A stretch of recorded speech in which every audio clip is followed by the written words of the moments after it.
Hi, everybody. Happy Thursday, and welcome to Talk to Rose. On this show, we talk about everything going on in the world good, bad, raggedy, and wonderful. And we're just going to get going on with this Diddy case because that is one of the raggedy things going on in the world today. So, I'm going to get this show going. Now, today is day 9 of the trial. Um, they will not have court tomorrow or Monday because it is Memorial's Day. Um, so court was good today. It was better than yesterday. So they picked up where they left off. Let me turn this. Hold on, you guys. Let me turn this off really fast because I don't want y'all to hear all that in the background. Okay. So they started off where they stopped yesterday with George Kaplan. They continued to talk about what was going on. What did he do as Diddy's executive ex assistant? Um, they asked him why did he quit and everything like that. So he told them again today that he did not want to be there. He didn't want to testify. He was subpoenaed and he was granted immunity to tell the truth. So he made that plain and simple. He did not want to be there. He said he did not have a problem with Mr. Combs. Like he still thinks very highly of him and everything, but he did not want to be there. They asked him, had he ever seen Mr. Combs with a GUN? He said no. He had never seen him with one.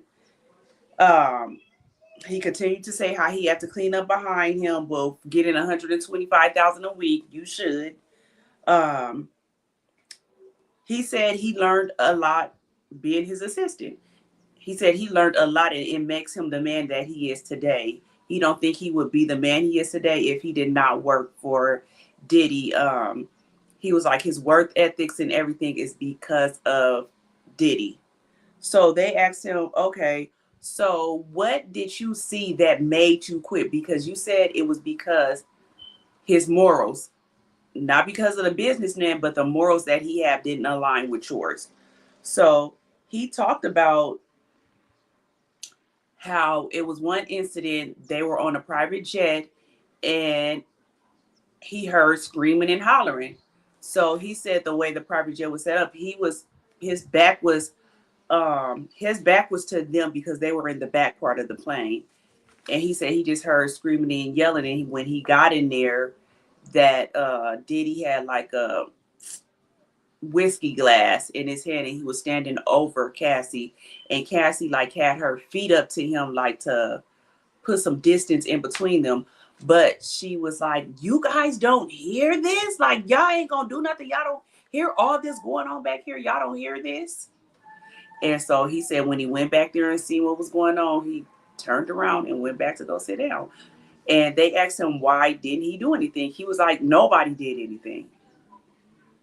Nobody did anything. Like I told you guys before, the security guards are there and everything. I was told plenty of times to stay in my lane. I wasn't doing nothing. I just sat down and he said, and what did Diddy do after that? He said, Diddy told Cassidy she was to stay in the back of the plane and he went to go sit up there with the captains. Like nothing ever happened. Um, he said so he that didn't sit well with him. That did not sit well with him. He said another time was at his Diddy's Miami house. He said that he was chunking decorative. He didn't know if it was decorative apples or if it was real apples at one of his girlfriends. And they asked him who the girlfriend was, and he said Gina. So y'all remember me talking about her earlier this week. She was one of the women that Cassie did not like. And also I told you Gina was she went on Tasha K and told her story about Diddy, how Diddy was abusive to her and how him being so abusive, she miscarried because of him. So this is the same Gina that the ex-assistant is talking about. So he said he seen Diddy chunking apples at this girl and he just didn't like it. So they also asked him who all did he know as Diddy's girlfriends the time that he was with him, and he said Kim Porter, Gina, and Cassie. And he was like, well, what was Kim Porter? He was like she was considered like his everything. Like that was his, he thought the world of Kim Porter. What about Cassie? That was his girlfriend. What about Gina, the other person you said? That was his other girlfriend. So it kind of make you feel like, I I won't speculate, but you know how they were saying that he used to beat up Kim Porter too, but it make you feel like, dang, maybe he really did love Kim Porter more than he loved everybody else. He just let her go. But he said after that, he couldn't do it no more. He couldn't do it no more. And he told him he had to quit. His dad had cancer and that he just couldn't do it no more. And he actually left in 2015. And he said he still thought highly of P. Diddy. He said he would text him every year for his birthday to tell him happy birthday. When Kim Porter passed away, he texted him his condolences. He said even when he got married, he invited Diddy to the wedding, but of course Diddy didn't go. But he was like, so he don't have any ill feelings towards him, but morally, no, he couldn't deal with that. But like I said, he said to this day he wouldn't be the man he is if it wasn't for Diddy. And that's the second person. Well, that was the second assistant that said the same thing, because remember the first one from earlier this week said the same thing. He said the same thing about Diddy. So then that was it for them. This is where the good part come in. Kid Cudi came on. This is what everybody been waiting for all week, for Kid Cudi to come on. And for those who don't know who Kid Cudi is, this is he's a music producer, but this is also a person that Cassie was dating while she was dating him, but still having F-offs with Diddy and everything. So they asked him when he got up onto the stand, how did he know Cassie? He was like, Diddy actually introduced them probably like in 2009, because he wanted Kid Cudi to do some music with Cassie. And he said about 2010 is when Cassie started telling him about her and Diddy's problems and how he was physically abusive to her. So they asked, when did here, do you want to say hi so you can get out? Yeah, ready? Okay, say hi everybody. Hi everybody. Okay, now go out, close the door. Thank you, sir. No, get out and close the door. Amir, please get out. Mommy will let you come back in when I finish. You got 3 seconds and you're gonna get in trouble. 1. Okay, you guys, hold on just really fast. Get out, Amir. Hold on, you guys. I'm dancing the mommy's room. I know, but we don't want you to dance. Amir, please get out. I'm Hold on, dancing.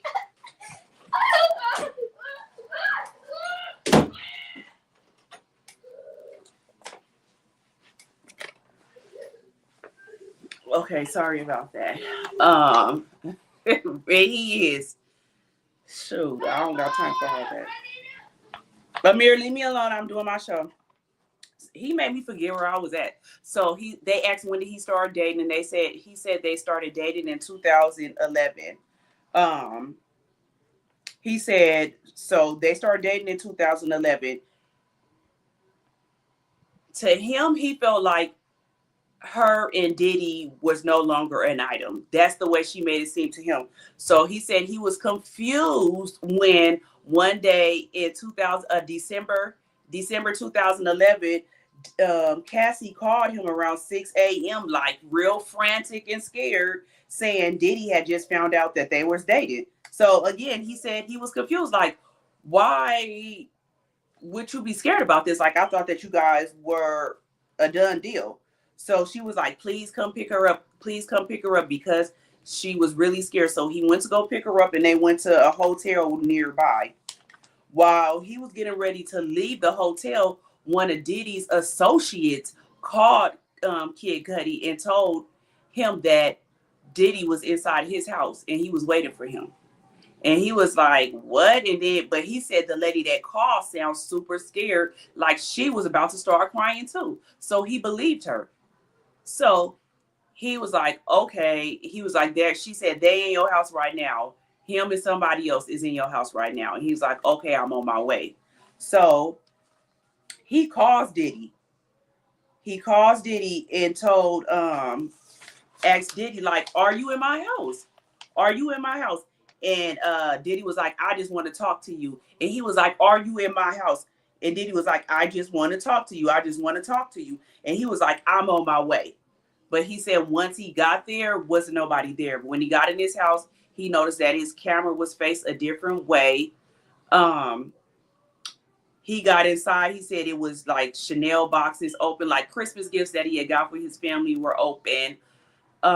His dog was locked in the bathroom. It was some grits that he had out on the that was not open, that was open. So it was like little stuff, but not like his house wasn't trashed or anything. So he called P. Diddy again, and P. Diddy was like he was on his way, but he never came. But he was like, thought to himself after that, like, I need to chill because I really don't know who this man is with, and I know like his reputation. So he just called the police and did a police report. So that was that. They go to Connecticut for the holidays to Cassie's mom's. They went there. Stayed the whole holidays all the way until a little bit after New Year's. He said after New Year's, they like, oh no. Let me get after New Year's, that's when they came back. He said he was at his ex-girlfriend's sister's house. He was at his ex-girlfriend's sister's house, and his dog keeper called him and said, your car is on fire outside. And he was like, what? He was like, your car is on fire. So she sent him pictures of his Porsche on fire.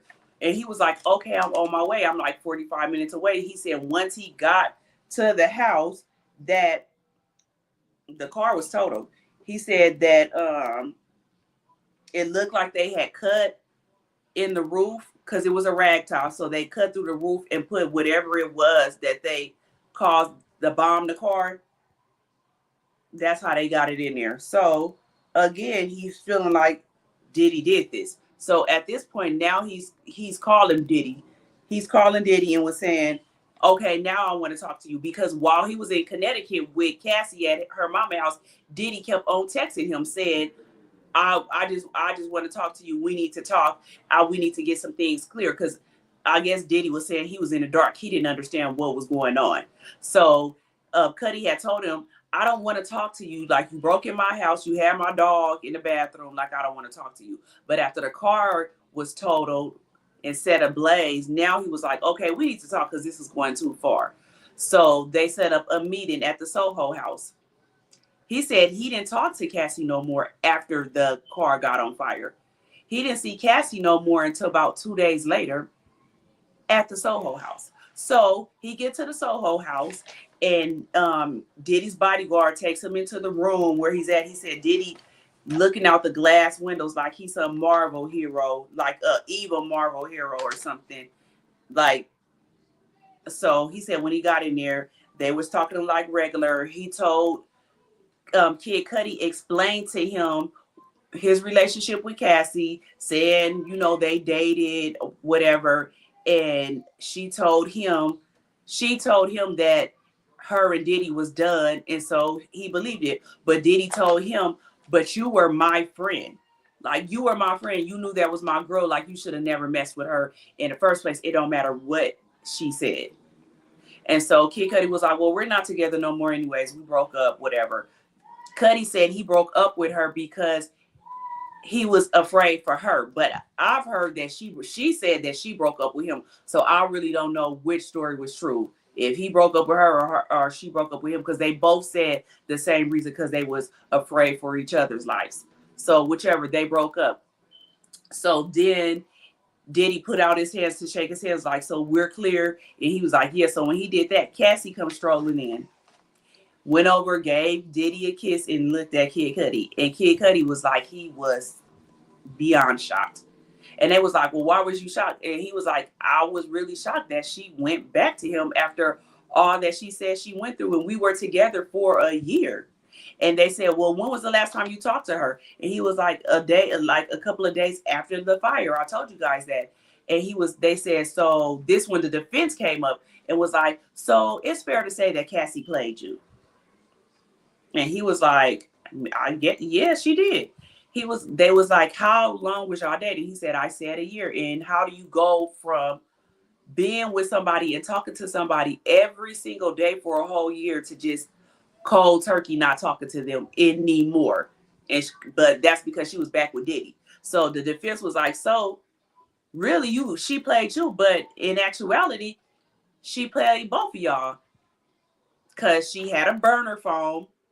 And that's the phone that she would talk to Cuddy on. And then she had a regular phone that she would talk to Diddy. She never told Diddy that she was dealing with Cuddy. The reason how Diddy found out she was dealing with Cuddy is because she was still doing freak offs with Diddy. And Diddy went through her phone. Remember, this is when he had threw the wine opener at her.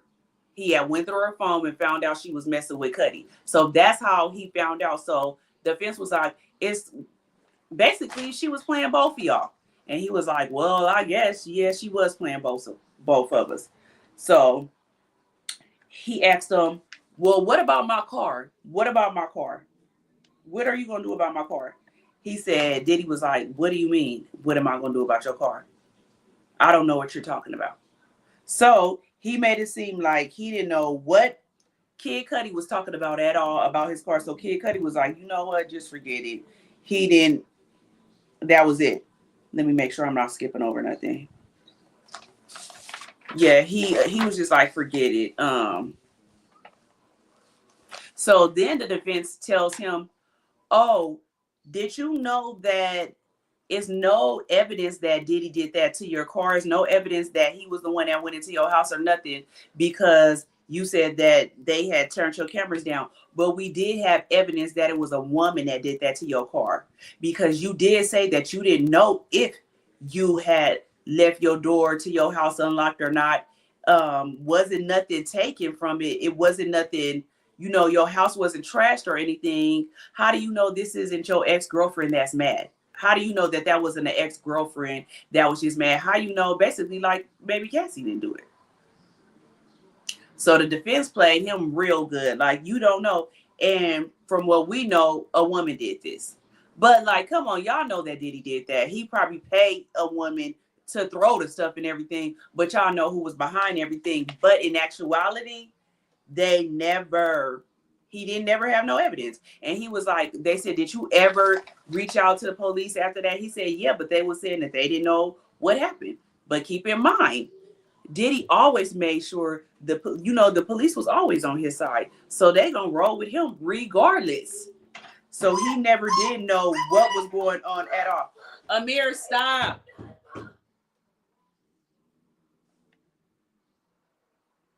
Okay. So like he said, that's what they were saying about sorry you guys, because this is Amir again. Jesus. So they saying hi to Amir. He back at the door. I know y'all hear him.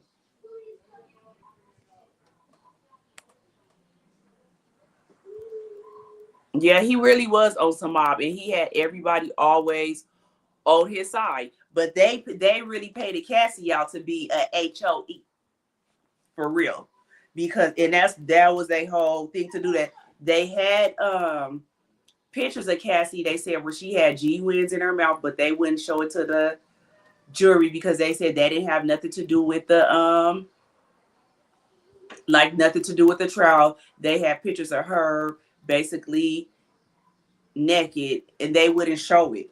So that was all they was trying to paint Cassie, but they almost, they kind of did a good job, because they were saying basically she played both of them.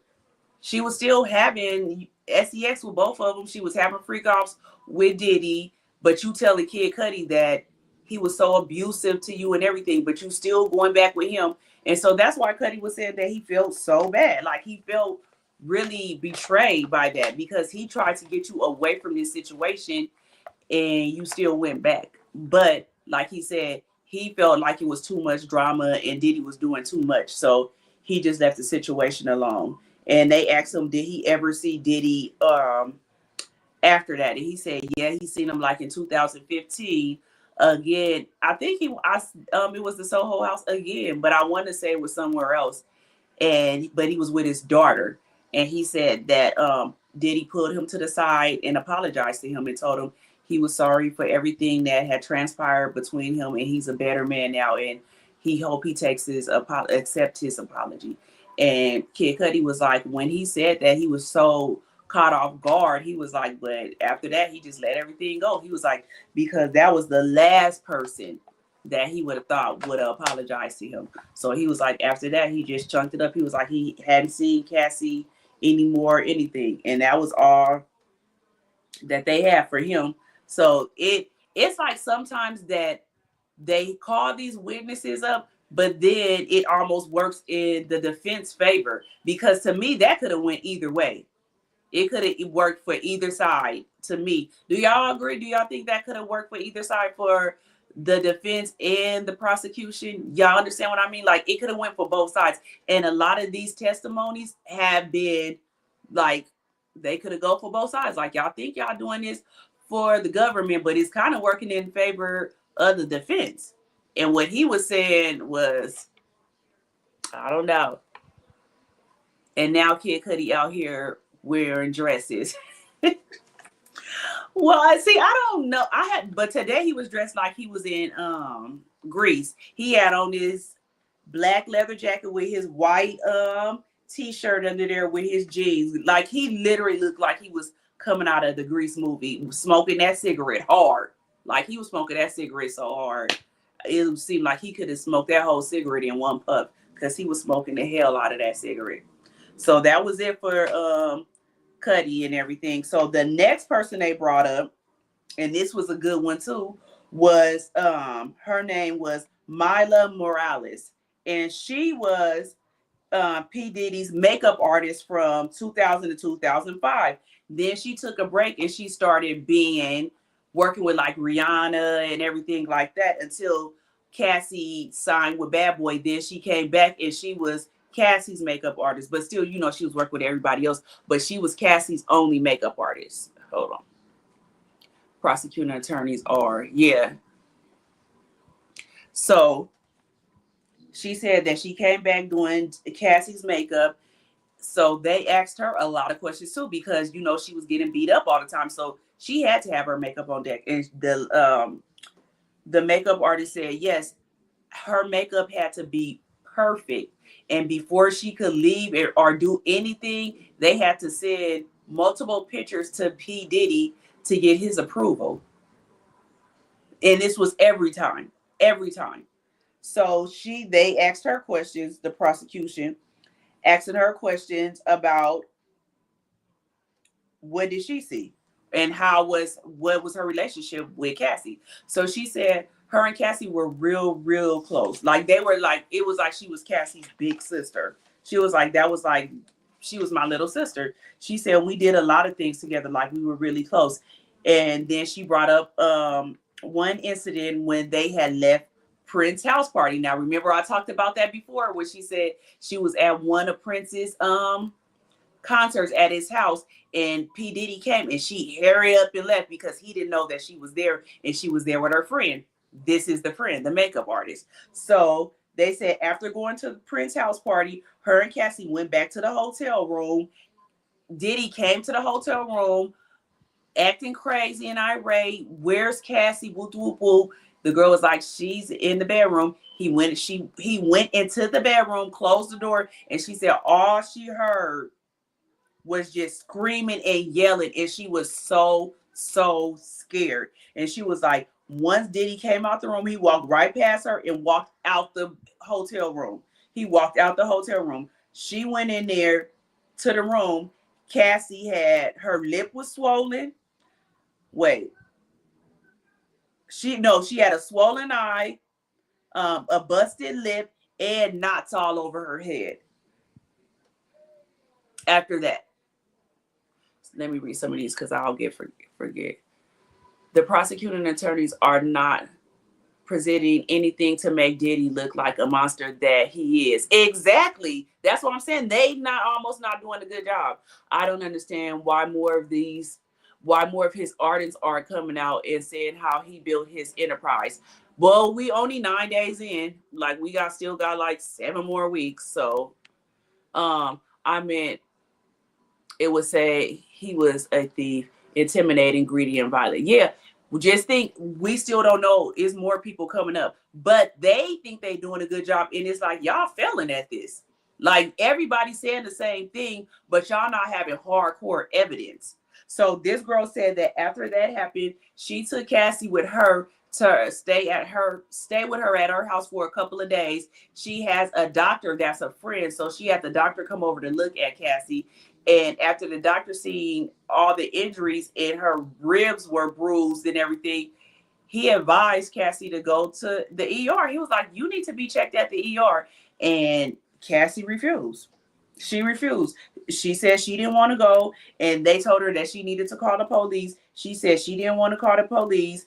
And they asked the makeup artist, why you didn't call the police then? If that's so your friend, you say you care about her so much, why didn't you call the police? And she said, because I fear for my life.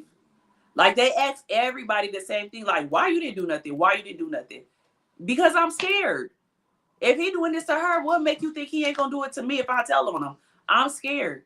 And so they said after that, they never brought up that incident again. They just went on like it never happened. They went on like it never happened. She continued doing her makeup and everything, and they never brought up the incident again. Let me see. It's making Cassie. Yep.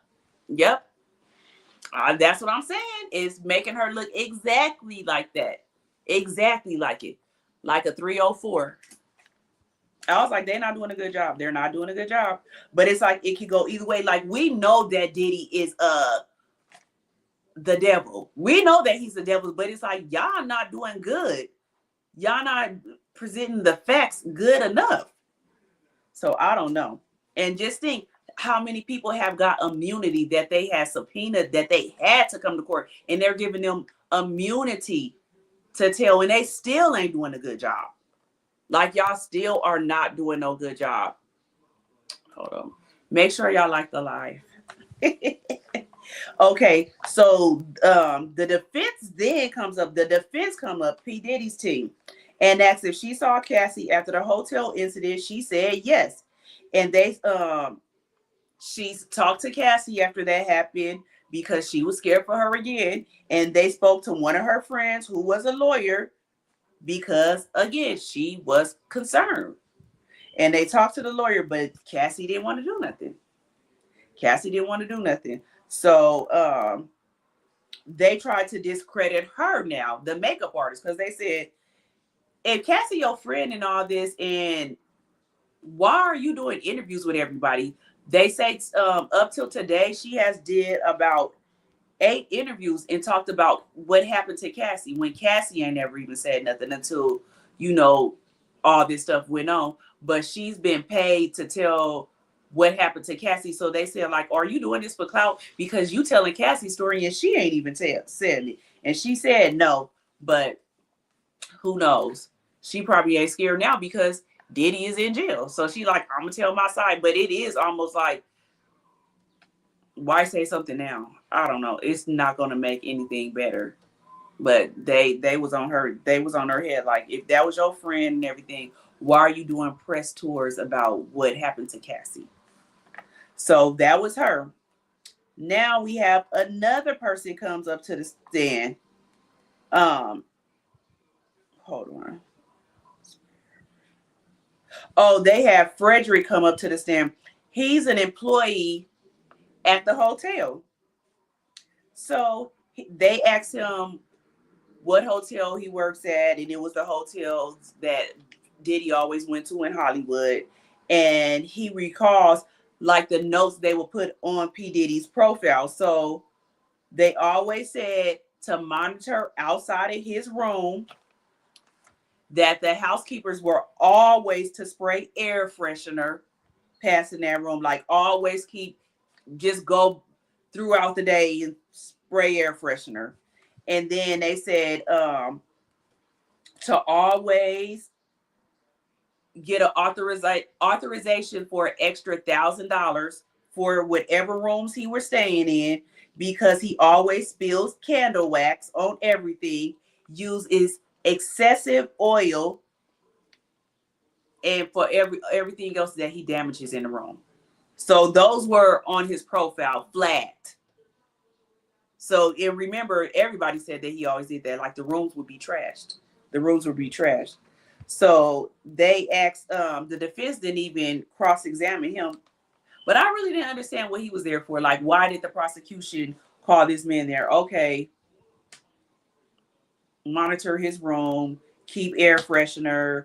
He spills wax and there's always oil all around the room, and he trashes the room. Like, you could do that for any celebrity. So what did that have to do with anything? But the defense did not cross-examine this man. I don't know why. And then the next man they had come up was a computer forensic agent. His name was Joshua. They brought him to the stand, and I guess he finished off on Tuesday when he came, because he didn't really say nothing either. He was just talking about how he took 3 computers from Cassie, and that one of them had been set back to a factory reset. The other one, on when they got into it, it said Frank Black, which was Biggie's nickname, and then the third one had dents and stuff in it, and it couldn't power on. But he did not. He said he had got a lot of stuff in text messages out of the other 2, but he didn't elaborate on what happened. So I'm thinking that he's gonna continue on Tuesday. So that's all that went on today. That was everything that went on. So really, Kid Cudi was what everybody was waiting for. So we'll see how things go. Because I'm like, it's like fair game right now. Like I said, we know that Diddy is a monster, but it's like the prosecution ain't really doing their job to paint that picture. Like the only thing they did good was have Cassie there, but now the defense is making Cassie look bad. Like, okay, Cassie, you were getting beat up and all this. Yeah, it's abuse and everything. Like all the other people were saying, like, yeah, the only thing he did was he did beat up Cassie, but other than that, like, they still liked him and everything else. So it's making Cassie look bad because she's still messing with all these other men and then still doing freak offs and everything like that. Like, I'm telling you, to me, Diddy got a good defense team. They not playing no games, but I still feel like it could go either way. It's just the prosecution ain't doing a good job. Like, I don't know who else they could bring up. They're going to have to start bringing up more employees. Or like Alondra said, they're going to have to start bringing up the band members and stuff, like his artists. I don't know what else they could do. So we'll see how this pans out next week on Tuesday. So thank you guys for tuning in, and hope you guys like it. Make sure you like the live and tell everybody about it so I can build up my fan base. And I will see you guys next Tuesday for court date at 6:30. Have a great day. This is an exclusive. Bye.